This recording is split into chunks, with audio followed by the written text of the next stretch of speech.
بسم اللہ الرحمن الرحیم نحمدہ ونصلی علی رسولہ الکریم اما بعد فاعوذ باللہ من الشیطان الرجیم بسم اللہ الرحمن الرحیم قال اللہ سبحانہ وتعالی لقد کان لکم فی رسول اللہ اسوۃ حسنہ وقال اللہ سبحانہ وتعالی هو الذی ارسل رسولہ بالہدی ودین الحق لیظہرہ علی الدین کلہ وَلَوْ كَرِهَ الْمُشْرِكُونَ صدق اللہ العظیم۔ درود شریف پڑھیے گا، اللہم صلی علی محمد وعلی آل محمد کما صلیت علی۔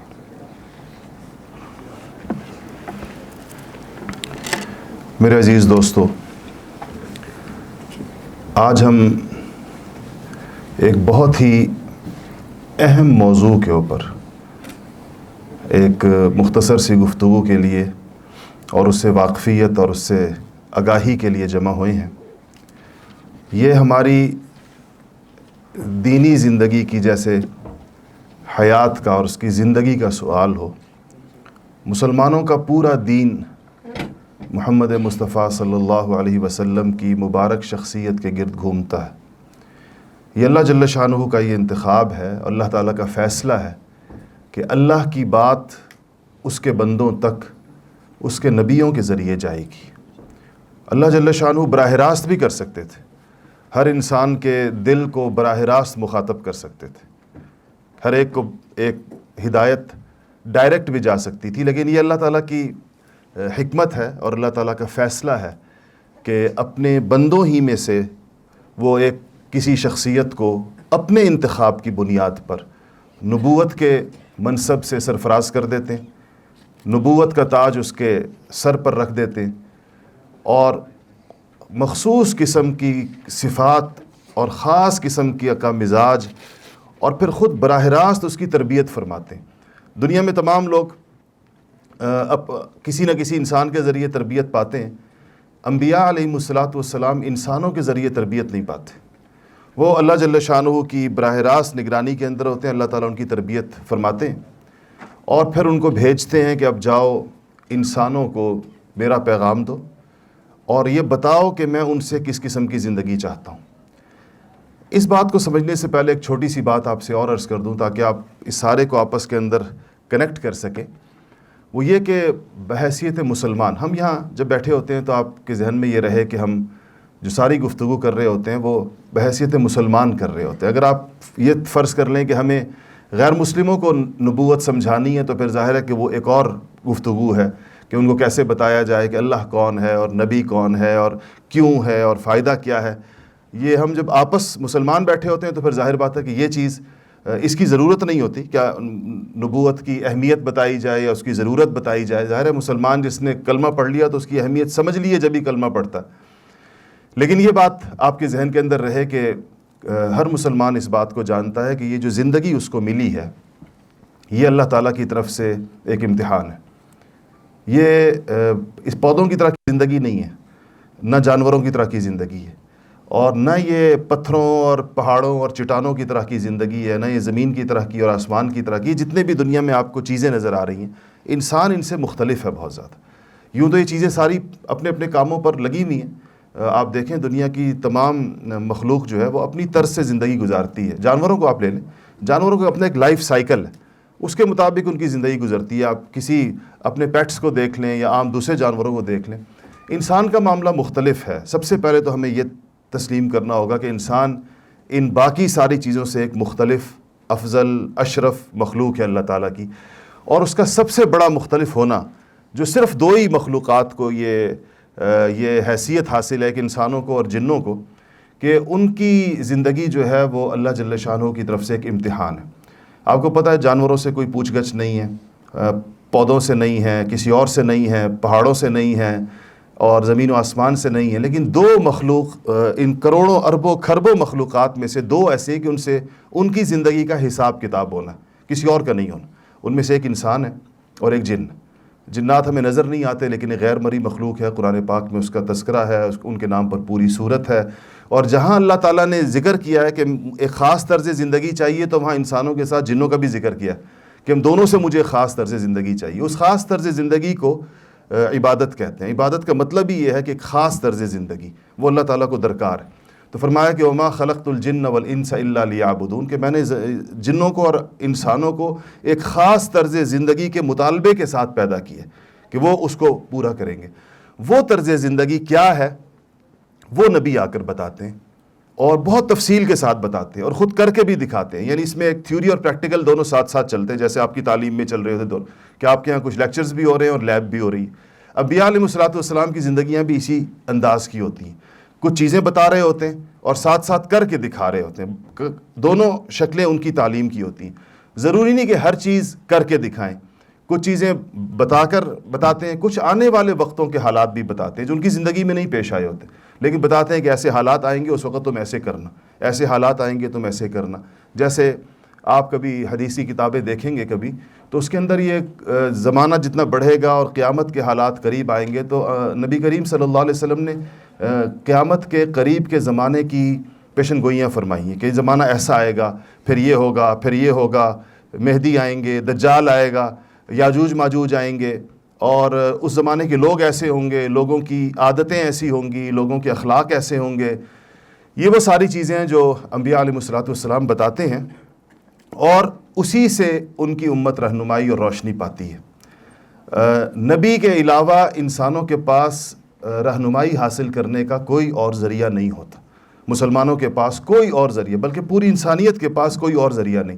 اگر آپ کہیں کہ ہمیں اللہ کی بات معلوم ہو جائے، اللہ کیا چاہتا ہے، لیکن نبی کے بغیر ہو جائے، نعوذ باللہ کہ ہم یہ سمجھیں کہ ہم نبی کو بائی پاس کر کے اللہ تعالیٰ کی کوئی بات معلوم کر لیں اللہ ہم کیا چاہتا ہے، تو یہ کوئی ذریعہ کسی کے پاس نہیں ہے۔ اور اگر کوئی کسی ایسے ذریعے کو کلیم کرتا ہے تو وہ معتبر نہیں ہے۔ مثلا ایک انسان کہہ سکتا ہے کہ مجھے اللہ تعالیٰ نے خواب میں یہ کہا، کسی کو خواب آ سکتا ہے، اس خواب کے اندر وہ کوئی چیز دیکھی اس نے اور اس کا خیال ہے یہ اللہ کا پیغام ہے میرے نام، تو کیا یہ معتبر ہے؟ کسی طور یہ معتبر نہیں ہے۔ آپ حیران ہوں گے کہ جو بہت سے لوگ الٹے سیدھے کام کرتے ہیں، اپنے بچے تک ذبح کر دیتے ہیں، ان سے پوچھو تو کہتے ہیں جی خواب آیا تھا۔ آپ نے سنے ہوں گے اس قسم کے واقعات۔ تو کیا ایسے کوئی خواب معتبر ہو سکتے ہیں؟ ہرگز نہیں ہو سکتے۔ اگر کسی کو ایسا کوئی خواب آیا ہے وہ نبی کے اقوال پر پیش ہوگا، اور خواب کو اسی لیے کہا گیا ہے کہ معتبر ہی نہیں کسی عام انسان کا۔ انبیاء علیہ السلام کے خواب سچے ہوتے، اور خواب کے ذریعے نبیوں کو اللہ تعالیٰ کی طرف سے ہدایت دی جاتی، جیسے ابراہیم علیہ السلام کو خواب کے اندر ہدایت دی گئی۔ قرآن کے الفاظ ہیں جس سے پتہ چلتا ہے کہ انہوں نے خواب ہی دیکھا، انی ارا فی المنام، میں نے خواب یہ دیکھا کہ مجھے کہا گیا ہے جو آگے کا حکم تھا ان کو دیا گیا، اور انہوں نے اس کو پورا کرنے کی کوشش کی، لیکن اللہ کو منظور کچھ اور تھا۔ مشہور واقعہ آپ لوگوں نے بار بار سنا ہوا ہے۔ تو نبیوں کے احکامات کے علاوہ انسانوں کے پاس کوئی راستہ نہیں ہے، کوئی جگہ نہیں ہے جانے کی، کامیابی کی کوئی صورت نہیں ہے، کوئی اور طریقہ نہیں ہے۔ اب آپ کو ایک دو تین، چونکہ وقت مختصر ہوتا ہے تو مجھے بہت تمہید میں جانے میں مشکل ہوگی اگر میں آپ کو براہ راست وہ باتیں بتاتا جاؤں۔ اس میں پھر نبیوں کے سامنے ساری انسانیت ہوتی ہے۔ نبی کریم صلی اللہ علیہ وسلم کی نبوت کو یہ امتیاز حاصل ہے کہ نبی کریم صلی اللہ علیہ وسلم کی نبوت کسی مخصوص علاقے کے لیے نہیں ہے، کسی مخصوص زمانے کے لیے نہیں ہے۔ پہلے ایسے ہوتا رہا ہے، ایک وقت میں کئی نبی بھیجے جاتے تھے مختلف علاقوں کے اندر، جیسے اپوائنٹمنٹس ہوتی تو مختلف علاقوں میں نبی ہوتے تھے۔ پھر ان کا ٹائم پیریڈ بھی طے ہوتا تھا کہ اگلے نبی کی آمد تک آپ نبی ہیں، اگلے نبی اور اگلی کتاب کے آنے کے ساتھ ہی آپ کی نبوت اور آپ کی کتاب دونوں منسوخ ہو جائیں گی، اور نئے نبی نئے کتاب کے ساتھ آئے گا یا نئے صحیفے کے ساتھ آئے گا، اس کے زمانے کی انسانیت اس کی طرف رخ کرے گی اور پچھلی نبوت منسوخ ہو جائے گی۔ جیسے کہ عیسیٰ علیہ السلام کی آمد کے اوپر حضرت موسیٰ کی کتاب اپنے ایک تلخیص کے ساتھ عیسیٰ علیہ السلام کی کتاب کا حصہ بن گئی، اور مستقل حیثیت اس کی ختم ہو گئی، اور عیسیٰ علیہ السلام کی نبوت چل پڑی، انجیل کے ساتھ چل پڑی۔ تورات اپنی تلخیص کے ساتھ انجیل کا ہی حصہ ہو گئی۔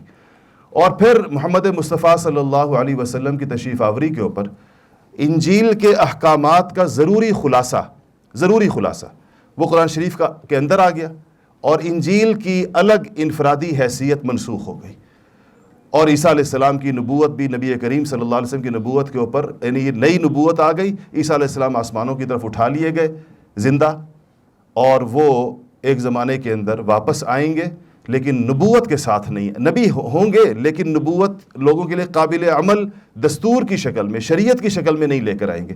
شریعت اور دستور وہی محمد مصطفیٰ صلی اللہ علیہ وسلم کا قیامت تک چلے گا۔ تو زمانہ بہت سارا ہے، یعنی قیامت تک کا ہے، اور علاقہ پوری دنیا ہے، اس میں اس پوری کائنات کے اندر کوئی گوشہ ایسا نہیں ہے جو نبی کریم صلی اللہ علیہ وسلم کی نبوت کا مخاطب نہ ہو۔ اب امت پھر ان کی دو قسم کی ہے، ایک کو امت دعوت کہا جاتا ہے اور ایک کو امت اجابت کہا جاتا ہے۔ مطلب یہ کہ ایک وہ امت ہے جس نے مان لیا، حضور کو نبی مان لیا، آخری نبی مان لیا اور سرنڈر کر لیا۔ اسلام کہتے ہی سرنڈر کرنے کو، لفظی ترجمہ اس کا بنتا ہی ہے کہ سرنڈر کرنا، مان جانا۔ اور یہ سرنڈر کوئی صرف فزیکل سرنڈر نہیں ہوتا، یہ انٹلیکچوئل سرنڈر بھی ہوتا ہے۔ اپنی عقل اور اپنے خیالات، اپنے نظریات، اپنی ترجیحات، اپنی پرائورٹی، سب کو سرنڈر کرتا ہے انسان قرآن کے سامنے، شریعت کے سامنے، نبی کے سامنے اور نبی کی باتوں کے سامنے، احادیث کے سامنے۔ اور جو اس کے اندر سر اٹھاتا ہے ان کے سامنے تو ظاہر ہے پھر وہ مسلمان نہیں کہلاتا، کیونکہ اس نے سرنڈر نہیں کیا، کہ وہ کہہ رہا ہے کہ نہیں میں کچھ مانتا ہوں، کچھ اپنی مانتا ہوں، کچھ نبی کی مانتا ہوں، کچھ اپنی مانتا ہوں۔ اس قسم کے آدھے رویے کو اسلام قبول نہیں کرتا۔ اللہ تعالیٰ نے کہا کہ ادخلوا فی السلم کافہ، پورا سرنڈر کرو۔ کافہ کا مطلب ہوتا ہے مکمل، سارے کے سارے، اور سلم کہتے ہیں اسی اسلام لفظ سلم سے ہی ہے کہ پورے کے پورے تسلیم ہو جاؤ۔ تسلیم ہو جانے کا مطلب آج کل بھی عرب دنیا کے اندر بھی اور کہا جاتا ہے کہ ہتھیار پھینک دو، یعنی وہی جس طرح سرنڈر ہونے سے پہلے آپ کو پتہ ہتھیار ڈالے جاتے ہیں۔ تو انسانوں نے نبوت کے خلاف کوئی ہتھیار، یہ دوسرے فزیکل ہتھیار نہیں اٹھائے ہوتے، فکری ہتھیار اٹھائے ہوتے ہیں، انٹلیکچوئل ہتھیار ہوتے ہیں انسانوں کے پاس۔ وہ کہتے ہیں کہ جی ہمیں نبی نے تو یہ خیال پیش کیا، ہمیں یہ خیال آ رہا ہے، نبی نے یہ تجویز پیش کی، ہمیں یہ تجویز پہ، نبی کا یہ ارشاد ہے، ہمارا دل یہ کہہ رہا ہے، ہماری عقل یہ کہہ رہی ہے، ہمارا محدود قسم کا علم یہ کہہ رہا ہے۔ تو سب سے پہلے ایک بات سمجھنی چاہیے کہ میرے ذرائع یعنی علم کے لیے جو مینز ہیں، جو میرے پاس جو ٹولز ہیں، جو انسٹرومنٹس ہیں جس سے میں علم حاصل کرتا ہوں، وہ کیا ہیں اور نبی کے کیا ہیں، اس میں بہت بڑا فرق ہے۔ میں اور آپ کہاں سے علم حاصل کرتے ہیں؟ یہ جو ہمارے سینسز ہیں یہی ہمارا ذریعہ علم کا ہے۔ اب سینسز کے ذریعے جو علم حاصل ہوتا ہے، آپ دیکھ کر، چھو کر، چکھ کر اور اپنے دیگر آرگنز کے ذریعے جو چیز حاصل کرتے ہیں، وہ اور انبیاء علیہ الصلوۃ والسلام ان میں سے کسی ذریعے کو استعمال نہیں ہوتا شریعت کے علم کے اندر۔ ان کو براہ راست اللہ تعالیٰ کی طرف سے فرشتوں کے ذریعے علم آتا ہے۔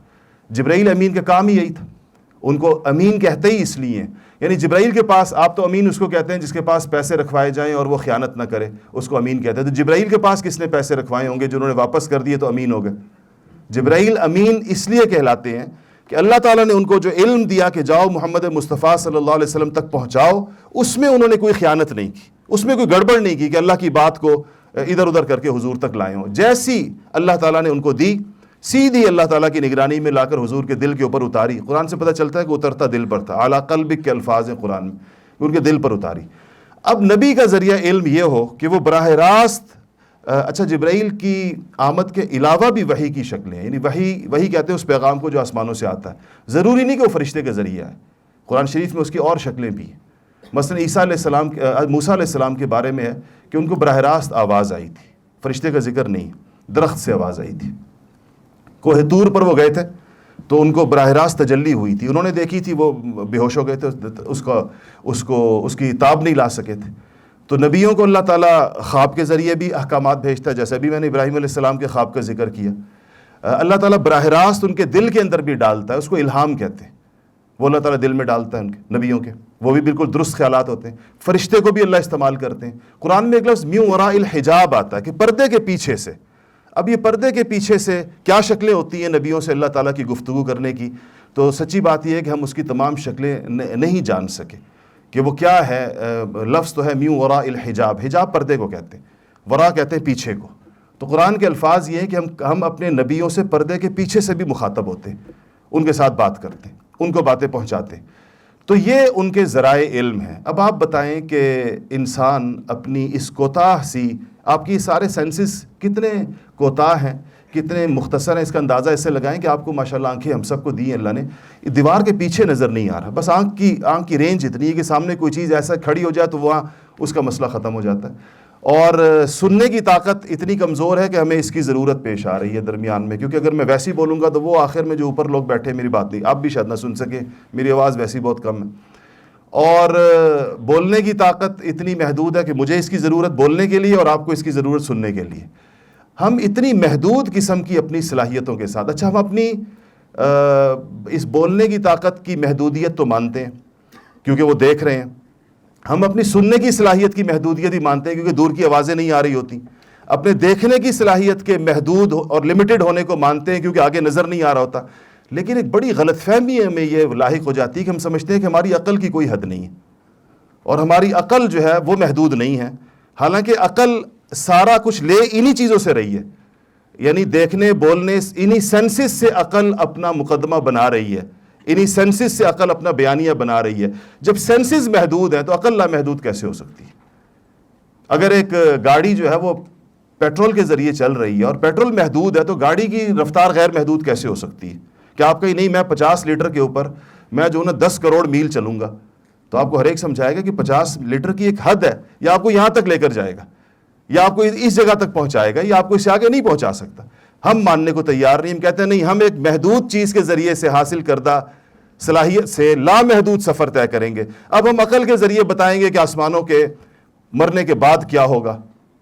اب ہم عقل کے ذریعے بتائیں گے کہ اللہ جل شانہ کائنات میں کہاں پر ہے, اور ہم عقل کے ذریعے بتائیں گے کہ جو خالق کائنات نے یہ دنیا بنائی ہے کیوں بنائی ہے, اس کا مقصد کیا ہے, انسانوں کا امتحان کیا ہے. یہ ساری وہ جگہیں ہیں جہاں میں اور آپ تو کیا, یہ ارسطو اور افلاطون اور سقراط اور بقراط کی عقلیں بھی فیل ہو گئی. کوئی ایک بات وہ بھی نہیں کر سکے.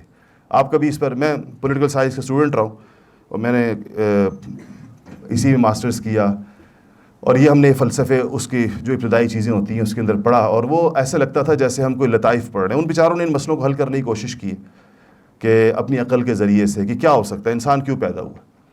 تو آپ پڑھیں وہ فلسفے سارے کے سارے, اگر آپ نے قرآن پڑھا ہوا ہے اور آپ نے حدیث پڑھا ہوا ہے تو آپ کو لطیفے لگیں گے. جیسے کہ آپ سوچیں گے کہ بیچاروں نے کتنا مشکل مسئلہ حل کرنے کی کوشش کی ہے کہ انسان کیوں پیدا ہوا ہے. اچھا, ان میں سے بہت سے فلسفیوں دانشوروں نے یہ بتانے کی کوشش کی ہے مرنے کے بعد کیا ہوگا. نبیوں سے پوچھے بغیر, اللہ سے پوچھے بغیر, آسمانی کتابوں پر اپنا مدار رکھے بغیر انہوں نے اس کی کوشش کی ہے. اور وہ ایک بڑی دلچسپ چیز ہے, اگر آپ اس کو پڑھیں تو آپ کو عقل انسانی کی جو محدودیت ہے, اس کی جو لمیٹیشنز ہیں وہ آپ کے سامنے آئیں گی تو آپ کو پتہ چلے گا. تو انبیاء علیہ السلام ہمارے پاس وہ چیزیں لاتے ہیں جو ہمارے بس میں نہیں ہوتی اس تک ویسے رسائی. عام حالات اگر وہ چیزیں نہ ہوتی پھر نبی کی ضرورت کیا تھی. اگر ہم نے اپنی آنکھوں, اپنے کانوں, اپنے دماغ کے ذریعے سارے مسئلے حل کر لینے تھے, سارے مسائل حل کر لینے تھے, پھر نبی کس لیے آتے, ضرورت کیا رہ جاتی ان کے آنے. تو وہ لازماً ہماری زندگی میں کوئی بہت بڑا خلا ہوتا ہے جس کو پورا کرنے کے لیے نبی آتے ہیں. لیکن دیکھیں ہماری, آپ اس پہ غور کریں تو آپ اسی نتیجے پر پہنچیں گے, ہماری بدقسمتی ہے اور یہ ہمارے نظام تعلیم کی بہت بڑی خامی ہے کہ ہم نبیوں کی ان تعلیمات سے کتنے واقف ہیں اور کتنا جانتے ہیں اس کو, اور اس کے ذریعے اپنے مسائل حل کرنے کی کتنی صلاحیت رکھتے ہیں. کہ ہمیں بے شمار مسائل درپیش ہیں, آپ جتنا غور کرتے چلے جائیں گے ہمیں معاشی مسائل درپیش ہیں, سماجی مسائل درپیش ہیں, تعلیم کے مسائل درپیش ہیں, تربیت کے مسائل درپیش ہیں, عدل و انصاف کے مسائل درپیش ہیں, انسانوں کو ایک اچھے طریقے کے ساتھ زندگی گزارنے کا چیلنج درپیش ہے, ایک دوسرے کے لیے خیر کا باعث بننے کی ضرورت درپیش ہے. کوئی ایک مسئلہ تو نہیں ہے, ہزاروں لاکھوں مسائل ہیں. اب ہم ان سارے مسائل کو سمجھتے ہیں لیکن ان کو ایڈریس کرنے کے لیے نبیوں کی تعلیمات سے فائدہ اٹھانے کے اوپر اس لیے آمادہ نہیں ہے کہ ہم جانتے نہیں, ہمیں اس کا علم نہیں ہے, اور ہم اس پر ادھر ادھر دیکھتے ہیں. پھر جس طرح ہمارا علم ہے اس کے ذریعے حل کرنے کی کوشش کرتے ہیں اور وہ حل نہیں ہو رہے. اساتذہ کرام تشریف فرمائیں یہاں پر, یہ بتائیں گے کہ ہمیں تعلیمی درسگاہوں کے اندر تربیت کے کتنے سخت مسائل درپیش ہیں. کس سطح تک تعلیم چلی جاتی ہے لیکن تربیت کہاں رہ جاتی ہے. کہ بعض اوقات یہ اساتذہ دیکھتے ہوں گے کہ وہ بچہ جس کی تعلیم کو 17 سال ہو گئے ہیں پڑھتے پڑھتے, لیکن اس کی تربیت کسی 5 سالہ 7 سالہ بچے سے بھی کم ہوتی ہے. اساتذہ محسوس کرتے ہیں, درسگاہوں میں نہیں محسوس ہوتی یہ بات کہ اس کو شدید ترین ضرورت ہے کسی مہذب تعلیم یافتہ آدمی کی صحبت کی, کہ یہ اخلاق سیکھیں, یہ تربیت سیکھیں, یہ رویے سیکھیں, انہیں پتہ چلے کہ کیا ہوتا ہے, چھوٹا کون ہوتا ہے, بڑا کون ہوتا ہے, استاد کون ہوتا ہے, باپ کون ہوتا ہے, ماں کون ہوتی ہے, معاشرے کے اندر باہمی آپس کے روابط کیسے ہوتے ہیں, شریفانہ رویے کیسے ہوتے ہیں, اونچے اخلاق کیسے ہوتے ہیں, اور انسان دوسرے کے لیے باعث خیر کیسے بنتا ہے, دوسرے کے لیے باعث شر کیسے بنتا ہے. یہ ایسی چیزیں ہیں کہ جو آج شاید میرا اپنا خیال یہ ہے کہ تعلیمی درسگاہوں کا سب سے بڑا مسئلہ ہے. ڈگریاں تو دی جا رہی ہیں اور بڑی چھاپ کر دی جا رہی ہیں, وہ تو اتنا مشکل کام ہی نہیں, پرنٹرز لگے ہوئے ہیں, ڈگریاں نکال رہے ہیں, چھپ رہی ہیں, پریس کے اندر چھپ رہی ہیں ڈگریوں پہ ڈگریاں. اگر جس رفتار سے ڈگریاں چھپ رہی ہیں, اگر اس رفتار سے انسان بن رہے ہوتے تو آپ کا معاشرہ تو جنت کا نمونہ ہوتا. کہ ہر یونیورسٹی جو ہے وہ اتنے ہزار انسان تیار کر رہی ہے. آپ تصور کریں ذرا سے, انسان جب میں کہہ رہا ہوں تو یہ انورٹڈ کاماز والا انسان ہے, یہ بایولوجیکل, یہ جانور نہیں مراد میری جس کی شکل انسانوں جیسی, میری مراد واقعی انسان ہے. تو وہ اگر فرض کریں ہماری یہ ساری درسگاہیں مل کر اس کو تیار کر رہی ہوتی ہیں, آپ تصور کر لیں تھوڑی دیر کے لیے, تو آپ سوچیں کہ آپ کا معاشرہ کیسا ہوتا. اور پھر ہم کہتے ہیں کہ جی یہ کنٹریبیوشن ہے سوسائٹی کے لیے, دیکھیں کتنے بندے دیے سوسائٹی کو, انسان دیے اس ادارے نے.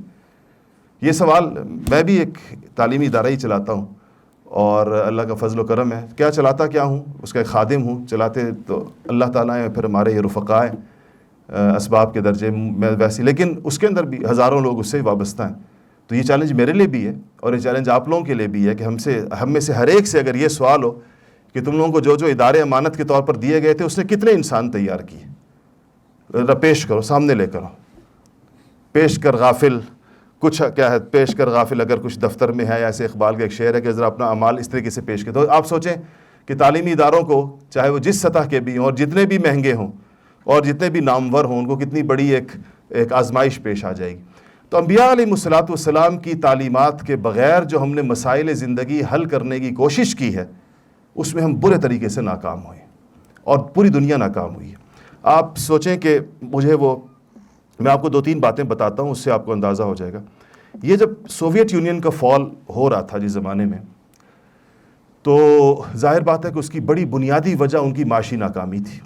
ان سے وہ اتنا بڑا اپنا حجم سنبھالا نہیں جا رہا تھا, جو اتنی انویژن کی تھی. آپ کو پتہ ہے ترکستان اور تاجکستان اور ازبکستان اور یہ پورا سینٹرل ایشیا کھا گئے تھے اور افغانستان تک آئے تھے اس کو بھی شامل کرنے کے لیے. ادھر ڈیفیٹ ہوئی بہت سخت قسم کی. پھر ان سے یہ اپنا اتنا بڑا وجود سنبھالا نہیں گیا, تو سوویت یونین ٹوٹا اور دوبارہ وہ بنا, رشیا الگ ہو گیا, ریاستیں الگ ہو گئیں. اس زمانے میں یہاں سے یہ بات میں آپ کو شاید کہیں کتابوں میں لکھی ہوئی نہ ملے, آپ کے قریب انٹرنیشنل اسلامک یونیورسٹی ہے, میرے والد صاحب یہاں پروفیسر تھے. تو یہاں کے ایک جو اس یونیورسٹی کے بانی عالم تھے, فوت ہو گئے اب, وہ اسلامی معیشت کے بہت بڑے بین الاقوامی, ایجپشن تھے اور بہت بڑے بین الاقوامی ماہر سمجھے جاتے تھے. پوری دنیا کے اندر ان کو Islamic finance, father of Islamic finance کہا جاتا تھا. تو ان کو گورباچوف نے بلایا, اور یہ مجھے جن صاحب نے بتایا وہ ان کے اسپیشل اسسٹنٹ تھے جو ان کو بہت سارے علمی کاموں میں اسسٹ کرتے تھے. انہوں نے بتایا کہ مجھے خود انہوں نے بتایا کہ مجھے گورباچوف نے بلایا اور کہا کہ یہ ہمارا نظام ختم ہو رہا ہے, ہمیں نظر آ رہا ہے سوویت یونین کلیپس کرنے جا رہا ہے. تو کہا کہ ایک بات ہم پورے یقین کے ساتھ کہہ سکتے ہیں, ہمارے پاس اب متبادل کیا ہے, سوشلزم تو جا رہا ہے جس بنیاد پر ہم نے اپنا سٹرکچر کھڑا کیا تھا, سوشلزم جا رہا ہے. دوسرا متبادل ہمارے سامنے کیپٹلزم ہے. کہا کہ ہم جس طرح یہ آج اپنی آنکھوں سے سوشلزم کا زوال دیکھ رہے ہیں, ہمارے تمام ماہرین اس کے اوپر متفق ہے کہ یہی انجام کیپٹلزم کا بھی ہے, اور یہ ہمیں پہلے سے پتا تھا. کہتے فرق ہے اس کے اندر, وہ یہ ہوا, فرق یہ ہے کہ ہمارا یہ خیال تھا کہ نظام تو دونوں گریں گے, لیکن پہلے کیپٹلزم گرے گا پھر سوشلزم گرے گا, لیکن ہماری الٹی ہو گئی تدبیر. اور اس کی وجہ کہا کہ ہمارے یہ غیر ضروری انویژنز ہیں, اگر ہم نہ جاتے اس طرف, اپنے تک محدود رہتے, تو ہم اپنے نظام کو کوئی 40-50 سال مزید چلا سکتے تھے. لیکن ہم نے چونکہ انویڈ کیا بہت زیادہ, اور اس کے نتیجے میں بہت زیادہ وسائل لگے, کچھ اسپیس پر ہم نے بہت زیادہ خرچ کیا, زمین پر خرچ کرنے کی بجائے آسمانوں پر خرچ کیا بہت زیادہ. اس کے نتیجے کے اندر ہماری وہ معاشی موت جو ہمارے حساب سے 50 سال بعد آنی تھی وہ 50 سال پہلے آ گئی. لیکن کہا کہ اسی طرح مجھے یقین ہے کہ جیسے ہم کلیپس کر گئے ہیں, ہمیں پتہ ہے کہ کیپٹلزم نے بھی کرنا ہے, تو ہم ایک منہدم نظام سے دوسرے منہدم نظام کی طرف نہیں جانا چاہتے. آپ بتائیں کہ اسلام کیا حل پیش کرتا ہے, تیسرا آپشن آپ دیجئے. اس کے لیے ان کو بلایا, لیکن وہ ان صاحب نے جب یہ آپشن مانگا تو ان کی اپنے اقتدار کے آخری چند دن تھے. جیسے آپ نے دیکھا ہوگا کہ اکثر لوگ آخری دنوں کے اندر نیک ہو جاتے ہیں, تو جو زمانہ ہوتا ہے ان کا, اس کے اندر لوگ جب کچھ کرنے کا زمانہ ہوتا ہے تو اس زمانے میں عام طور پر خیال نہیں ہوتا, اور جب کچھ کرنے کا زمانہ نہیں رہتا تو انسان فلسفی بھی ہو جاتا ہے, دانشور بھی ہو جاتا ہے, بڑی تجاویز بھی, اور بڑے اس کو نت نئے خیالات آتے ہیں جو اگر اس زمانے میں آ جائیں جب وہ کچھ کرنے کی پوزیشن میں ہوتا ہے تو اس سے بہت کنٹریبیوشن ہو سکتا ہے سوسائٹی کے لیے. تو انہوں نے کہا کہ یہ انہوں نے پوچھا. اچھا, آپ کو یاد ہوگا سرکوزی کے زمانے میں فرانس کے اندر یہ مسائل پیش آئے, آن ریکارڈ ہے اس کا یہ بیان, کہ کہ اس نے کہا کہ ہم نے کیپٹلزم کے ذریعے اپنے مسائل حل کرنے کی کوشش کی ہے، معاشی مسائل. حالانکہ آپ کو پتہ ہے کہ فرینچ سوسائٹی بہت زیادہ کنزرویٹو ہے، اور اگر آپ اس کے جو چیزیں آتی ہیں، مثلا آپ بہت ساری چیزوں میں، پردے کے معاملے میں اور برقعے کے معاملے میں آپ دیکھیں تو جو چیزیں آپ کو بعض اسکینڈینیوین کنٹریز کے اندر اور پھر فرانس کے اندر نظر آتی ہیں، وہ شاید آپ کو یو کے میں اور امریکہ میں نظر نہ آئے. تو انہوں نے کہا کہ ہمیں اس آن ریکارڈ اس کا بیان ہے کہ ہمیں ان سب چیزوں کو دیکھنے کے بعد اب اسلام کے معاشی نظام کو، اسلام کے اکنامک سسٹم کو بھی بطور آپشن دیکھنے کی ضرورت ہے کہ شاید وہ ہمارے مسائل حل کرے.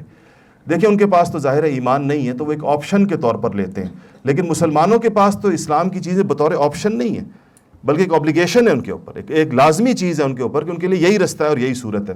تو امت کا ایک حصہ وہ ہے جس نے تسلیم نہیں کیا، اور امت کا ایک حصہ وہ ہے جس نے تسلیم کر لیا، مانتا ہے، جو نبوت پہ، رسالت پر ایمان رکھتا ہے. تو یاد رکھیے گا جنہوں نے مانا ہے ان کے ذمے ہوتا ہے جنہوں نے نہیں مانا ان تک وہ چیز درست طریقے کے ساتھ سامنے رکھیں. یا مطلب ہم سب کی ایک جیسی ذمہ داری ہے.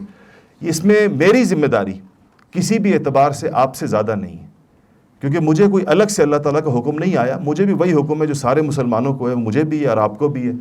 یہ تصور کرسچینٹی نے پیش کیا تھا کہ مذہبی طبقے کے نام سے ایک الگ طبقہ ہوگا جس میں کوئی پوپ ہوگا اور کچھ فادرز ہوں گے اور کچھ لوگ ہوں گے، وہ الگ سی زندگی گزاریں گے اور ان سے مذہب انہی سے منسلک رہے گا، باقی لوگوں کا مذہب سے تعلق اس طرح کا نہیں ہوگا.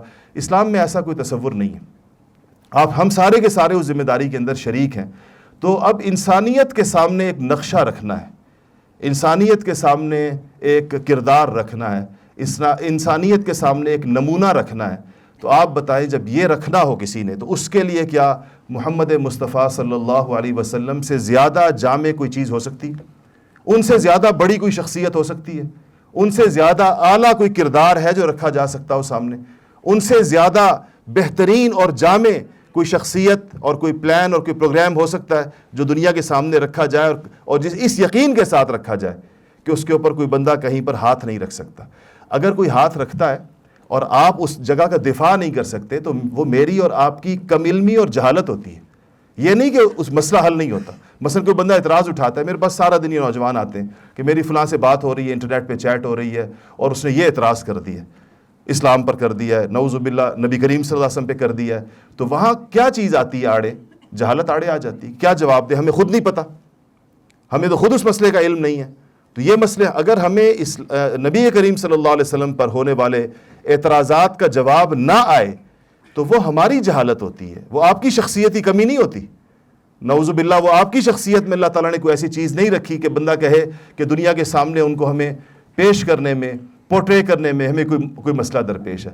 لیکن آپ بتائیے مجھے کہ شخصیت پیش کرنے کے لیے سب سے پہلے کس چیز کی ضرورت ہے؟ سب سے پہلے شخصیت کا علم درکار. ہم خود تو جانیں کہ ہم کس کو پیش کرنے جا رہے ہیں، ورنہ یاد رکھیے گا نالائق وکیل ایک کامیاب ترین مقدمے کا بھی بیڑا غرق کر دیتا ہے.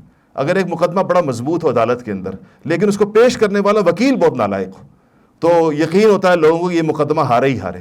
اور بعض اوقات بڑے کمزور مقدمات کو بھی بڑے کامیاب قسم کے وکیل جو ہے اس کو جیت کر دکھا دیتے ہیں کیونکہ ان کے دلائل کی قوت ہوتی ہے.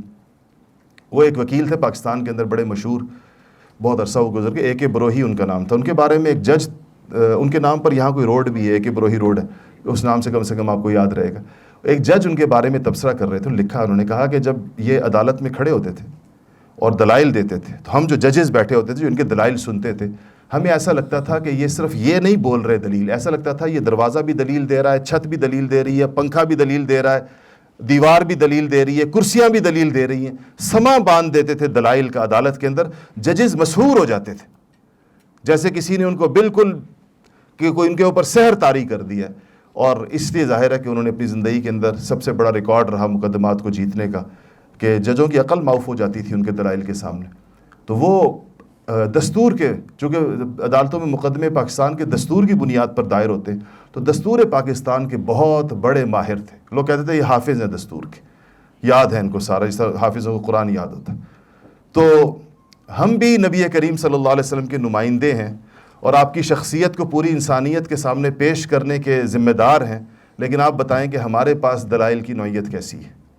آج کہیں پر بھی کھڑا کر دیا جائے، مجھے آپ کو کسی کو کھڑا کرے، اللہ یہ اس ناواقفیت کے ساتھ یہ نوبت نہ لائے کہ آپ سے کہا جائے کہ تم وکیل ہو رسول اللہ صلی اللہ علیہ وسلم کے، اور پیش کرو دلائل اپنے، تاکہ مان لیا جائے کہ وہ سید المرسلین ہیں، تاکہ مان لیا جائے کہ وہ امام الانبیاء ہیں، تاکہ مان لیا جائے کہ وہ ختم المرسلین ہیں، اور تاکہ مان لیا جائے وہ کہ کائنات کے افضل ترین انسان ہیں، اور ان کے اوپر اللہ تعالیٰ نے آسمانی کتابوں کا سلسلہ ختم کر دیا ہے اور قیامت کی صبح تک چلنے والی شریعت ان کو عطا کی ہے۔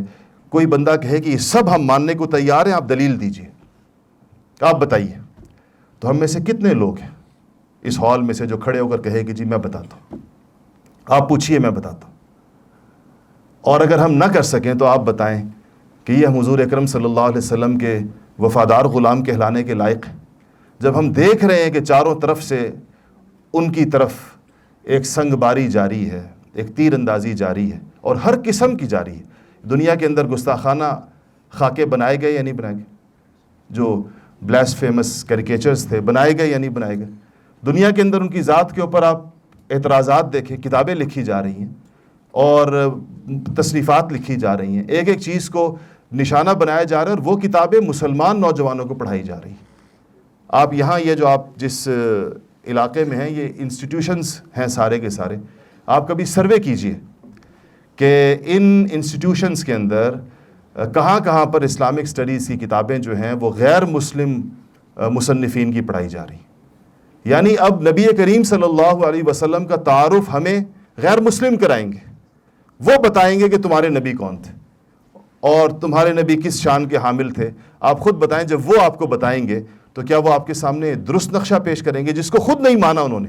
یعنی ان کا اپنا دل اس نبوت سے اتنا متاثر نہیں ہے کہ وہ ایمان لے آئیں، ایمان نہیں لاتے، انکار کرتے ہیں، لیکن آپ کی معلومات میں اضافہ کرتے ہیں، اور اس اضافے کے اندر وہ چیزیں موجود ہوتی ہیں جو مسلمان نوجوانوں کے دلوں کے اندر ہمیشہ کے لیے شک کے بیج اور کانٹے بو دیتی، انہیں پھر مسئلے رہتے ہیں۔ تو یہ جو ہم نے آپ کے لیے ایک آج یہاں پر ان دو البرہان اور فاسٹ یونیورسٹی کے درمیان الحمدللہ کہ ہم نے یہ کیا کہ آپ کے لیے ایک 3-4 گھنٹے کا پروگرام رکھا ہے، یہ اس خیال سے، اور میری یہ جو حاضری آپ کی خدمت میں ہوئی ہے اس خیال سے ہے کہ آپ کو نبی کریم صلی اللہ علیہ وسلم کی شخصیت کا تعارف حاصل کرنے اور ان کو پڑھنے اور ان کو جاننے کی دعوت دوں، اور آپ سے کہوں کہ آپ اپنی زندگی میں سے ضرور وہ وقت نکالیں جس کے اندر آپ کو خاص حضور اکرم صلی اللہ علیہ وسلم کی شخصیت کو جانیں اور ان کا تعارف پیدا کریں، اور اس میں آپ جتنا بھی وقت لگائیں گے، اس میں آپ جتنی محنت کریں گے، آپ کو فوری اپنی اس زندگی کے اندر رہنمائی کے اصول حاصل ہوں گے۔ آخرت کی کامیابیاں تو اس پہ ہیں ہی ہیں، دنیا کے اندر آپ کو پتہ چلے گا کہ اخلاق کیسے ہوتے ہیں، شائستگی کیسے ہوتی ہے، کردار کیا چیز ہوتی ہے، اور آسمانی پیغام کیا ہوتا ہے، انسانیت کی فلاح کے رستے کیا ہے، دنیا کے پاس چلنے کے لیے اگلی شکلیں کیا ہیں، اور دنیا سے کیوں ہمارا مطالبہ ہے اور ہماری دعوت ہے کہ پوری دنیا حلقہ بگوش اسلام ہو جائے، پوری دنیا کو ہم اسلام کی طرف جو دعوت دیتے ہیں وہ کس وجہ سے دیتے ہیں۔ یہ ایک ہی اس کی صورت ہے، ایک ہی اس کی شکل ہے، اور وہ یہ ہے کہ محمد مصطفیٰ صلی اللہ علیہ وسلم سے ہماری واقفیت جو ہے وہ پوری کی پوری ہو۔ اس کے لیے الحمدللہ ساتھی مختلف یہاں آپ کے اسٹوڈنٹس ہی ہیں بہت سارے، وہ سیرت سرکلز کے اندر پڑھاتے ہیں، اساتذہ بھی بعض پڑھاتے ہیں کہ سرکلز ہیں سیرت کے، جو ہفتے میں ایک دفعہ 2 گھنٹے کے لیے بیٹھ جاتے ہیں اور کسی ایک عنوان کے تحت ایک ترتیب کے ساتھ نبی کریم صلی اللہ علیہ وسلم کی سیرت کو پڑھتے ہیں، اور اس کا آغاز حضرت ابراہیم علیہ السلام سے ہوتا ہے، اور ادھر سے خانہ کعبہ کی تعمیر سے، مکہ مکرمہ سے، پھر چلتے ہوئے حضور کے اجداد سے چلتے ہوئے آپ حضور کی پیدائش پر آنا، آپ کا بچپن، آپ کی جوانی، آپ کا لڑکپن، آپ کی جوانی، 40 سال کی عمر میں آپ کو نبوت کا ملنا، 13 سال مکہ مکرمہ کے اندر مشکلات برداشت کرنا، مصائب برداشت کرنا، ظلم و تشدد برداشت کرنا، پھر مدینہ منورہ کی ہجرت ہو جانا، مدینہ منورہ جانا، وہاں کے اوپر جو غزوات ہوئی ہیں، جو جہاد ہوا ہے، جنگ بدر ہے، احد ہے، خندق ہے، حتیٰ کہ مکہ مکرمہ فتح ہو جاتا ہے، آپ کے خطوط ہیں پوری دنیا کے اندر بادشاہوں کے نام، اور سب سے بڑھ کر جو اس کے اندر چیز آپ کے کام کی ہے وہ یہ کہ نبی کریم صلی اللہ علیہ وسلم نے اپنے ساتھیوں کی اور اپنے شاگردوں کی تربیت کیسے کی، اتنے اونچے لوگ کیسے پیدا کیے، جیسے ابوبکر صدیق ہیں اور عمر فاروق ہیں اور عثمان ذو النورین ہیں اور علی مرتضیٰ شیر خدا ہیں، یہ اتنے اونچے درجے کے لوگ بنے کیسے؟ آخر یہ لوگ تو اسی سوسائٹی کے لوگ تھے، اور وہ سوسائٹی کی تصویر آپ کے سامنے آ جاتی ہے کہ سوسائٹی ایسی تھی، حضور کی آمد سے پہلے سوسائٹی کیسی تھی، یہ ایک بڑی واضح پکچر ہے، پورا سنیپ شاٹ ہے جو سیرت میں آپ پڑھ لیتے ہیں کہ اچھا یہ نوعیت تھی ساری سوسائٹی کی، اسی میں سے لوگ اٹھائے اور ان کو بنایا ہے، ان کی عادات تبدیل کی ہیں، ان کے اخلاق تبدیل کیے ہیں، ان کا کردار تبدیل کیا ہے، اور ایسا شاندار نمونہ تیار کیا، اتنا عظیم الشان جماعت تیار کی کہ اللہ جل شانہ نے قرآن میں آیتیں ہیں کہ اللہ تعالیٰ نے کہا کہ اس جماعت سے میں راضی ہو گیا، یہ جماعت میرے معیار پر پوری اتر گئی۔ آپ نے شاید قرآن شریف ترجمے سے نہ پڑھا ہو پورا، تو آپ حیران ہوں گے کہ اللہ تعالیٰ نے اس جماعت کے ایمان کو معیار اسٹینڈرڈ مقرر کر دیا، فَإِنْ آمَنُوا بِمِثْلِ مَا آمَنْتُمْ بِهِ فَقَدْ اهْتَدَوْا، کہ تم لوگ اگر ایسے ایمان لے آؤ جیسے محمد صلی اللہ علیہ وسلم کے صحابہ لائے تھے تو تم سب کامیاب ہو جاؤ گے۔ اللہ فرمایا اسٹینڈرڈ یہ ہے اللہ کے نزدیک، اس کے قریب ترین اپنے آپ کو پہنچاؤ، اس میں ٹھیک ہے ملتا ہے کچھ مارجن زمانے کے دور ہونے کا، کوئی تھوڑا سا مارجن ملتا ہے نبی کریم صلی اللہ علیہ وسلم کو براہ راست نہ دیکھنے کا، اس میں مارجن ملتا ہے زمانے کے اندر فتنے بڑھ جانے کا، لیکن سٹینڈرڈ تو ایک اونچی چیز رکھی جاتی ہے۔ جب بھی سٹینڈرڈز ڈیولپ کیے جاتے ہیں تو آپ کو پتہ ہے کہ وہ ذرا ایک معیاری اور مثالی آئیڈیل قسم کے ہوتے ہیں۔ اس جماعت کو اللہ تعالیٰ نے اتنا پسند فرمایا نبی کریم صلی اللہ علیہ وسلم کی محنتوں کے نتیجے میں کہ کہا ہے کہ بس یہ سٹینڈرڈ ہے تمہارے لیے، ان کے قریب جتنا قریب ہو جاؤ گے اتنے زیادہ کامیاب ہوگے۔ یہ ساری چیزیں میرے دوستو ہماری کچھ تھوڑی سی توجہ کی مستحق ہیں۔ یہ ہماری جو بہنیں بیٹھی ہیں میں ان سے بھی عرض کرتا ہوں کہ ہماری توجہ کی مستحق ہیں، اور تھوڑا سا وقت بھی اس کے اندر اگر آپ ایک ترتیب کے ساتھ دے دیں، اس کو آپ کسی صرف یہ نہ سمجھیں کہ میں نے آپ کو کوئی وقتی طور پر موٹیویٹ کر دیا ہے اور یہ آپ کے لیے 2-3 ہفتے کے لیے شاید یہ موٹیویشن کافی ہو، اس طرح نہیں، بلکہ آپ اس کو ایک اپنی زندگی کی مستقل ضرورت سمجھتے ہوئے اس پر آپ وقت دیجئے، اور یہ علم جب آپ کو حاصل ہوگا آپ اس کے اثرات اپنی زندگی کے اوپر بہت اور طریقے کے ساتھ دیکھیں گے۔ آپ کی ہر چیز کو اس کا فائدہ پہنچے گا، آپ کی سٹڈیز کو اس کا فائدہ پہنچے گا، آپ کے کریکٹر کو اس کا فائدہ پہنچے گا، آپ کے رویوں کو اس کا فائدہ پہنچے گا، آپ کے کو مقصد زندگی جو میں سب سے بڑا مسئلہ سمجھتا ہوں۔ اگر آج مجھ سے پوچھا جائے کہ یہ جو ہال میں جتنے میرے بھائی اور بہنیں بیٹھی ہیں کہ ان کا سب سے بڑا مسئلہ کیا ہے، کوئی اگر مجھ سے پوچھے تو شاید میرا جواب یہ ہو کہ ان سب کو صحیح معنوں میں اپنے مقصد زندگی کی تعیین نہیں ہے۔ آپ سے اگر میں پوچھنا شروع کروں اور آپ بتانا شروع کریں کہ میرا مقصد زندگی یہ ہے، تو وہ یقیناً آپ کے پوٹینشل کا 1000واں حصہ بھی نہیں ہوتا۔ آپ نے جس سطح کے مقاصد بنائے ہوتے ہیں بعض اوقات اتنے چھوٹے ہوتے ہیں کہ وہ آپ کے پورے جسم کے اندر ایک ناخن کی حیثیت بھی نہیں رکھتے، اتنے اس کے ساتھ ان کا جو ہے نا وہ ریشو نہیں ہوتا جو ہمارے مقاصد۔ اس لیے یہ جو آپ کا مقصد بلند ہوتا ہے دنیا کے اندر رہنے کا، دنیا کی زندگی سے جو آپ زیادہ سے زیادہ اور میکسیمم فائدہ اٹھاتے ہیں، اس کے لیے بھی یہ ضروری ہے کہ آپ کے سامنے کائنات کے سب سے بلند انسان کی زندگی آپ کے سامنے، اس بلندیوں سے آپ اپنے لیے بلندیاں طے کرتے ہیں، ڈھونڈتے ہیں اس میں سے کہ اتنی اونچی جن کی پرواز ہے ان کے ساتھ آپ بھی اپنے مقصد زندگی کو ہم آہنگ کرنے کی کوشش کرتے ہیں۔ تو آپ کو پتہ ہے کہ جب آپ کسی تیز رفتار اور بہت ہی اونچی چیز کے ساتھ منسلک ہو جاتے ہیں تو وہ چیز آپ کو بھی اونچائیوں کی طرف لے کے جاتی ہے، اور آپ جب نچلی چیزوں کے ساتھ منسلک ہوتے ہیں وہ آپ کو بھی گہرائیوں میں لے کر جاتی ہے، آپ کو بھی نیچے اتارتی ہے۔ تو اگر آپ اس چیز کے خواہاں ہیں اور چاہتے ہیں کہ ایک بلند مقصد زندگی آپ کے سامنے ہو، تو پھر آپ کو نبی کریم صلی اللہ علیہ وسلم کی حیات طیبہ کو بہت ہی اہتمام کے ساتھ پڑھنا چاہیے۔ میں ان بہنوں سے بھی عرض کرتا ہوں کہ آپ کے لیے بھی ایک بہت بڑا وہ ہے، ایک کام ہے کہ آپ کے ہاں بھی سرکلز قائم ہوں، آپ کی جو اساتذہ ہیں ان کے لیے بھی، آپ لوگوں کے لیے بھی، کہ آپ اس میں بس ہفتے میں 2 گھنٹے دیجیے اور اس کو اہتمام کے ساتھ پڑھیں انشاءاللہ۔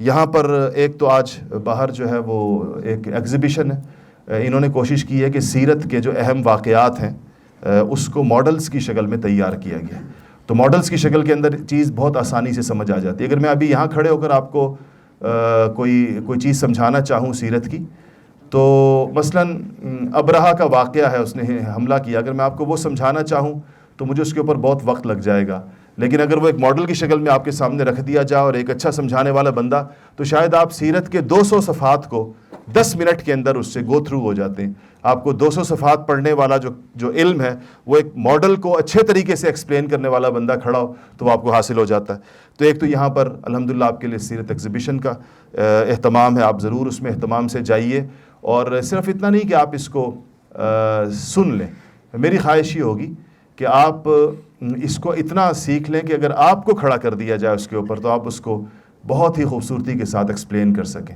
اگر کسی بھی مثلاً ایک انہوں نے بڑا ماڈل بنایا ہوا ہے، ہجرت کا ایک پورا منظر ہے، ہجرت نبوی، بہت بڑا واقعہ ہے سیرت کا. آپ کو پتہ ہے کہ اسلامی کیلنڈر اس سے شروع کیا جاتا ہے، اور آپ سوچیں کیلنڈر جب شروع کیا جائے تو وہ کتنے بڑے واقعے سے شروع کیا جا سکتا ہے. کہ ہمارے ہاں جو اسلامی تاریخیں ہوتی ہیں وہ ہجری کہلاتی ہیں، اس لیے کہ اس دن سے شروع کی جاتی ہیں جس دن رسول اللہ صلی اللہ علیہ وسلم نے مکہ مکرمہ سے مدینہ منورہ ہجرت فرمائی ہے. یہ صرف ایک یہ نہیں کہ آپ کی کوئی لوکیشن چینج ہوئی ہے کہ آپ پہلے وہاں تھے اور پھر وہاں چلے گئے. یہ ایک بہت بڑا، یہ سیدنا عمر فاروق رضی اللہ تعالیٰ نے اس کا مشورہ صحابہ سے کیا تھا کہ ہمیں کیلنڈر کی ضرورت ہے، کس سے شروع کریں. اچھا، کیلنڈر کی ضرورت کیوں پیش آئی تھی؟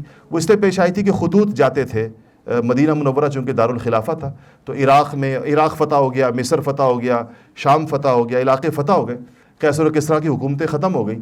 تو وہاں سے جو گورنرز متعین تھے یہاں سے، تو ان کو خط جاتے تھے. ان گورنرز کی جانب سے خط آیا کہ آپ کے خط، پرانا زمانہ تھا، آپ کو پتہ ہے کوئی ای میل تو تھی نہیں اور کوئی واٹس ایپ کے میسیجز تو تھے نہیں کہ اپنی تاریخ کے ساتھ پہنچتے. تو وہ کہتے ہیں کہ کبھی ایک لانے والا لیٹ ہو جاتا تھا، دوسرا والا تیزی سے آ جاتا تھا. تو خطوط آگے پیچھے ملتے تھے، یعنی پہلے جو بھیجا گیا وہ بعد میں ملا، جو خط بعد میں بھیجا گیا وہ پہلے مل گیا. تو ان کو کنفیوژن ہوتی تھی کہ اب اس میں سے ہمیں کیا حکم ہے، ہمارے لیے کیا ہدایت ہے گورنرز کو. تو انہوں نے خط بھیجا دارالخلافہ حضرت عمر فاروق کو کہ کوئی تاریخ ہونی چاہیے خطوط پہ تاکہ ہم اس کو سیکوینس میں لا سکیں، ان آرڈر کر سکیں ان کو کہ پہلے یہ بھیجا گیا، پھر یہ بھیجا گیا، پھر یہ بھیجا گیا، آخری ہدایت ہمارے لیے کیا ہے، گورنرز کے لیے کیا ہے کیپٹل سے. اس کے لیے ہمیں تاریخ کی ضرورت ہے. تو عمر فاروق رضی اللہ تعالیٰ نے، چونکہ اسلام کا مزاج یہ ہے کہ اسلام اپنی چیزیں رکھتا ہے، ہر چیز میں اپنی جداگانہ امتیاز ہوتا ہے. یہ نہیں کہ زمانے میں چلتی ہوئی چیزوں کو ایز اٹ از لے لیا جائے جیسے وہ ہے، اگر لیتے بھی ہیں تو اس کو اپنے سانچے میں ڈھال کے لیتے ہیں. تو انہوں نے کہا کہ ہمارا اپنا کیلنڈر ہونا چاہیے. تو صحابہ کو بلایا کہ مشورہ کریں کیلنڈر کس تاریخ سے شروع کیا جائے. تو کئی مشورے آئے. بعض نے کہا کہ نبی کریم صلی اللہ علیہ وسلم کی جو پیدائش کا دن ہے، جس دن آپ دنیا میں تشریف لائے، اس کو کیلنڈر کی بنیاد بنا لیتے ہیں، جیسے کہ عیسائی دنیا نے بنایا. تو دوسرا مشورہ یہ آیا کہ جس دن آپ کو نبوت ملی ہے 40 سال کی عمر کے اندر، اس دن کو کیلنڈر بنا لیتے ہیں. اور ایک مشورہ یہ آیا کہ ایک پرانا کیلنڈر وہاں پر چل رہا تھا جس کو عام الفیل کہتے تھے وہ لوگ، جس دن ابرہہ نے حملہ کیا تھا اس دن کو بطور کیلنڈر مکہ والے استعمال کرتے تھے. نبی کریم صلی اللہ علیہ وسلم کی جو پیدائش کی تعیین کی جاتی ہے وہ اسی کیلنڈر کے ذریعے کی جاتی ہے.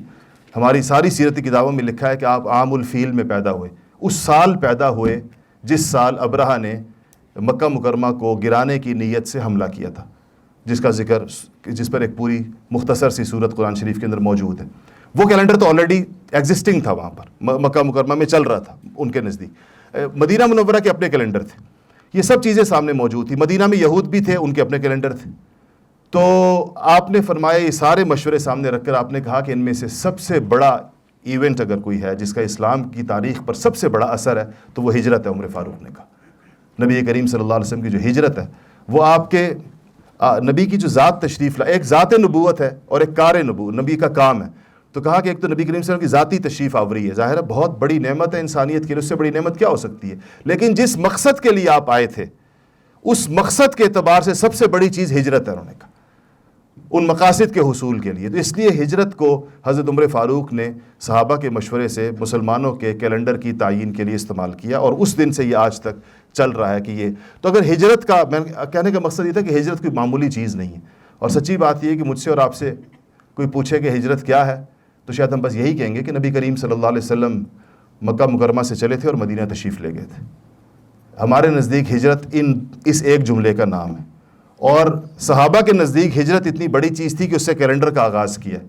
تو کیا چیز تھی ہجرت کے اندر جس کو انہوں نے اتنا بڑا سمجھا، جس کو انہوں نے اتنا بڑا ایک ایونٹ سمجھا نبی کریم صلی اللہ علیہ وسلم کی زندگی کا کہ اس سے اپنے کیلنڈر کا آغاز کیا.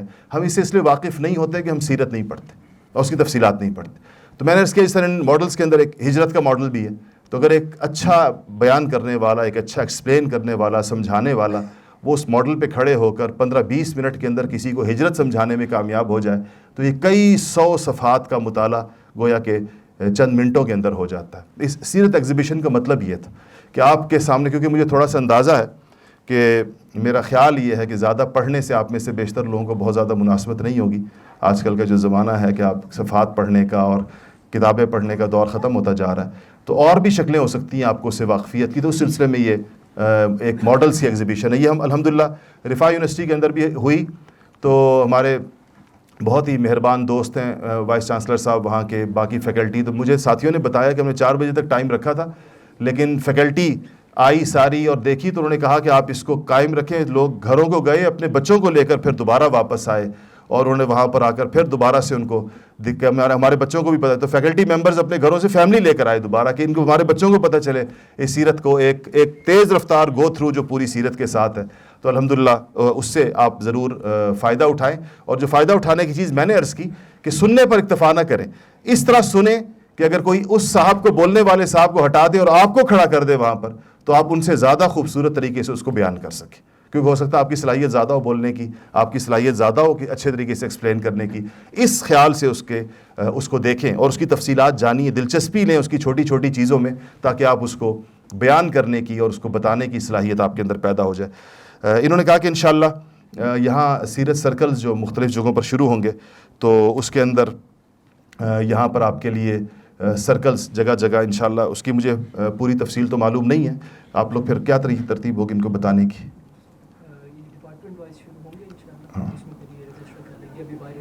باہر رجسٹریشن ڈیسک ہے، آپ اس پہ رجسٹر تو کر لیجئے، پھر اس کی جو انتظامی تفصیل ہے وہ آپ کے اساتذہ یہاں کے نظام کے ساتھی جو آپ کی سوسائٹیوں کے ساتھی ہیں آپ کو بتا دیں گے. میں چونکہ آج پوری رات سفر کر کے صبح اسلام آباد پہنچا ہوں فجر کے بعد، تو مجھے ان لوگوں نے بتایا نہیں ساری تفصیل کہ ان کے پاس عملاً آپ کے پاس دینے کے لیے کیا چیز ہے. تو لیکن یہ ہے کہ وہ سرکلز ہیں اور اس کے اندر جو ہے وہ آپ رجسٹر کیجئے انشاءاللہ. اور یہ ہفتے میں 2 گھنٹے ہیں.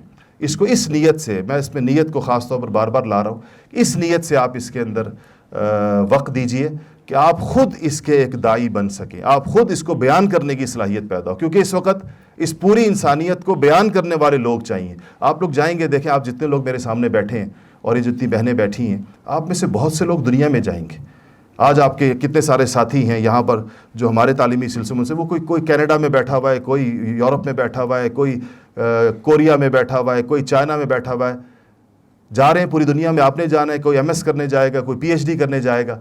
تو بجائے اس کے کہ آپ یہ کہیں کہ میں صرف ڈگری لینے جا رہا ہوں، جو کوئی اچھی بات ہے، بری بات تو نہیں ہے، لیکن آپ اس سے بھی زیادہ بڑی نیت کو جب ساتھ انٹیگریٹ کر سکتے ہیں جاتے ہوئے، کہ آپ جا بھی رہے ہیں، پڑھیں گے بھی صحیح انشاءاللہ، پی ایچ ڈی بھی کریں گے، پوسٹ ڈاک بھی کریں گے، ڈگریاں بھی لیں گے، لیکن اس کے ساتھ ساتھ آپ نبی کریم صلی اللہ علیہ وسلم کی سیرت کے نمائندے بن کر جائیں. کہ آپ کہیں کہ میں اس ماحول کے اندر ان لوگوں کو حضور کا تعارف بھی کراؤں گا. دیکھیں گیو اینڈ ٹیک ہوتا ہے دنیا کے اندر، اور ایک باوقار انسان جو ہے وہ 2 طرفہ رشتہ رکھتا ہے. آپ جب جائیں تو آپ تو کچھ لینے کے لیے رہیں، ان سے کچھ لینے کے لیے جا رہے ہیں. ڈگری بھی آپ کو چاہیے، آپ کی ضرورت ہے، ہماری بھی ضرورت ہے، اس ملک و ملت کی ضرورت ہے، آپ ضرور لیں. لیکن یہ ضرور سوچیں ایک غیور آدمی کی طرح کہ ڈگری تو لوں گا، دوں گا کیا چیز؟ ہمارے پاس کو دینے کے لیے بھی کچھ ہے یا نہیں ہے؟ تو یہ تو ہماری غفلت ہے اور ہماری کوتاہی ہے کہ سائنس اور ٹیکنالوجی کے میدان کے اندر شاید آپ بہت زیادہ دینے کی پوزیشن میں نہیں. ہونا تو یہ چاہیے تھا کہ وہ بھی ہم دیتے، جیسے ہم نے دنیا کو دیے، سینکڑوں سالوں تک دی. اس منصب سے تو ہم نے اپنے آپ کو گرا دیا، نیچے آ گئے. اور اس کی کوشش کرنی چاہیے واپس اس کو بحال کرنے کی بھی. اللہ تعالیٰ وہ دن لائے کہ دنیا آپ سے جو ہے یہ چیزیں بھی سیکھیں، آپ کے پاس آئے سیکھنے کے لیے، یا آپ اس کے اندر بھی کسی دینے والی پوزیشن کے اوپر ہوں، دنیا کو آپ دے رہے ہوں. انفرادی طور پر تو ہمارے ہاں ہیں ایسے لوگ جو دنیا کو دے رہے ہیں، لیکن وہ انفرادی طور پر ہے. ہم بحیثیت قوم اور بحیثیت ایک ملک اور بحیثیت ایک امت شاید دینے کی اس اعتبار سے کسی بہت بڑی پوزیشن پر نہیں رہے. گرے ہیں، ایک مقام تھا جس سے ہم گرے ہیں نیچے، اور اب اٹھنے کی کوشش کر رہے ہیں. جس طرح کوئی گرا ہوا آدمی اپنے وجود کو سنبھال کر کھڑا ہونے کی کوشش کرتا ہے، تو یقیناً امت کے مختلف ملکوں کے اندر دوبارہ سے اٹھنے کی کوشش ہو رہی ہے، کھڑے ہونے کی کوشش ہو رہی ہے. لیکن کم سے کم ایک چیز تو آپ کے پاس ہے جو آپ ان کو دے سکتے ہیں، اور وہ یہ میں عرض کروں کہ وہ محمد صلی اللہ علیہ وسلم کا تحفہ ہے. اور اس سے بڑا تحفہ کیا ہوگا اگر آپ نے کسی غیر مسلم کو حضور کا تحفہ دے دیا. آپ نے کہا کہ میں نے آپ سے یہ لیا، اس خیر خواہی کے رشتے کا تقاضا یہ ہے، آپ کے لیے میرے دل میں خیر خواہی ہے، آپ کے لیے میرے دل میں محبت ہے. انسان کو اپنے اساتذہ سے، چاہے وہ مسلمان نہ بھی ہوں، اور باقی ساری انسانیت سے، چاہے وہ مسلمان نہ بھی ہوں، ان سے خیر خواہی کا رشتہ تو ہے ہمارا. اسلام کی تعلیم یہ ہے کہ ہم ان کے خیر خواہ ہیں، ہم ان کے ہمدرد ہیں، اور ہم ان کے لیے دل کے اندر ان کی کامیابی کے خواہاں ہیں، اپنے ساتھ ساتھ ان کی کامیابی کے بھی خواہاں ہیں. تو آپ ان کو کہیں کہ یہ ہماری طرف سے آپ کے لیے محمد مصطفیٰ صلی اللہ علیہ وسلم کی ذات گرامی اور آپ کی سیرت طیبہ کا تحفہ ہے. اس سے بڑی چیز آپ کیا دیں گے کسی کو؟ اس سے بڑا تحفہ آپ کیا پیش کریں گے؟ کسی کے لیے یہ لے کر جانے کی اپنی ضرور، میں باہر جانے والے سارے اسٹوڈنٹس کو یہ تلقین کرتا ہوں کہ اپنے ساتھ کوئی بھی غیور آدمی جو ہے وہ جب کچھ لیتا ہے تو اس کو ریٹرن کا بھی جذبہ ہوتا ہے. وہ نہیں چاہتا کہ میں صرف لینے والا ہوں، وہ چاہتا ہے میں کچھ دینے والا بھی ہوں. تو میں ان سے کہتا ہوں کہ آپ یہ جذبہ بھی ساتھ رکھیں تو آپ کی پوزیشن بہت بدل جائے گی. ڈگری تو آئے گی انشاءاللہ، لیکن آپ اس کے ساتھ ایک بہت اونچے درجے کی چیز اور ہے جو آپ کی طرف سے جائے گی. اللہ جل شانہ ہم سب کو اس کے اوپر عمل کرنے کی توفیق نصیب فرمائے، اور اللہ تعالیٰ آپ سب کو نبی کریم صلی اللہ علیہ وسلم کی سیرت طیبہ کا علم بھی نصیب کرے، اور پھر آپ کے عمل کے اندر بھی وہ چیز جھلکے، آپ کے اخلاق میں، آپ کے کردار میں، آپ کے رویوں میں، آپ کی گفتگو میں، آپ کے ساتھ معاملات کے اندر پتہ چلے کہ یہ سیرت پڑھے ہوئے لوگ ہیں. آپ خود محسوس کریں گے اس کے ساتھ ایک شائستگی، اس کے ساتھ ایک تہذیب، اس کے ساتھ ایک متانت، اس کے ساتھ ایک اخلاق اور آداب وہ جڑے ہوئے ہیں اس کے ساتھ. وہ خود بخود آپ کے رویوں میں جھلکیں گے، آپ کے اساتذہ کو نظر آئیں گے. پتہ چلے گا کہ ہاں سیرت پڑھا ہوا بندہ جو ہے اس کا طرز گفتار ہی اور، سیرت پڑھے ہوئے بندے کا کردار ہی اور ہے، سیرت پڑھے ہوئے بندے کا معاملہ اور اس کے اخلاق ہی اور ہیں.